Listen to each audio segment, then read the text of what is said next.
সবাইকে শুভেচ্ছা অভিনন্দন। আজকের সবুজ আয়োজনে বিশ্ব পরিবেশ দিবসকে মাথায় রেখে শহর হাওড়ার ইছাপুর নবজাগরণ সংঘের উদ্যোগে এবং হাওড়া জেলার যৌথ পরিবেশ মঞ্চ দ্য গ্রিন মিডো ও ডটের যৌথ সহযোগিতায় পরিবেশ নিয়ে বিশেষ সচেতনতা যাত্রার আয়োজন করা হয়, যেখানে শতাধিক ছাত্রছাত্রী যুবক যুবতী অংশগ্রহণ করে।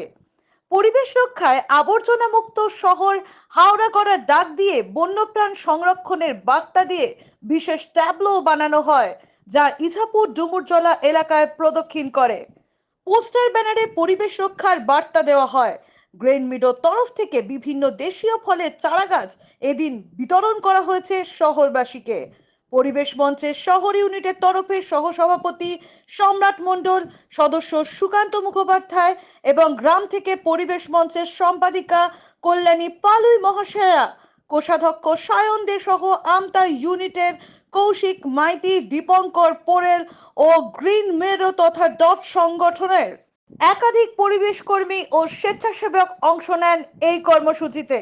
এদিন ইছাপুর নবজাগরণ সংঘের তরফে ক্লাব প্রাঙ্গণে রক্তদান শিবির ও সন্ধ্যায় রবীন্দ্র নজরুল সন্ধ্যার বিশেষ সাংস্কৃতিক অনুষ্ঠানের আয়োজনও করা হয়।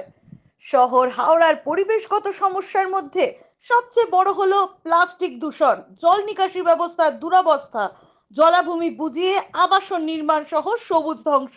আর এই দিন সচেতনতা কর্মসূচিতে মাইক প্রচারে এই বিষয়গুলিকেই তুলে ধরলো এই আয়োজন। পোস্টারেও বারে বারে তারা দিলেন বার্তা। দেখতে থাকুন পুরো প্রতিবেদন। সবুজ আচ্ছাদন তৈরি করুন, মাথার উপর সবুজ আচ্ছাদন তৈরি করুন। এই সবুজ আচ্ছাদনই আপনাদের বাঁচাবে, আপনাদেরকে সুস্থ রাখবে, আপনাদের পরবর্তী প্রজন্মকে বাঁচাবে, আমাদেরকে শুকিয়ে তুলবে, আমাদের শরীরের গঠন তৈরি করবে। আমাদেরকে সত্যি ভাবতে হবে এখনো কিভাবে আমরা আমাদের জীবনটাকে ফিরে যাব, আমরা কিভাবে রোগাক্রান্ত হয়ে পড়তো না, আমাদের ছোটরা এভাবে রোগাক্রান্ত হয়ে পড়তো না। আমাদের ছোটরাও শিখছে আমাদের থেকে।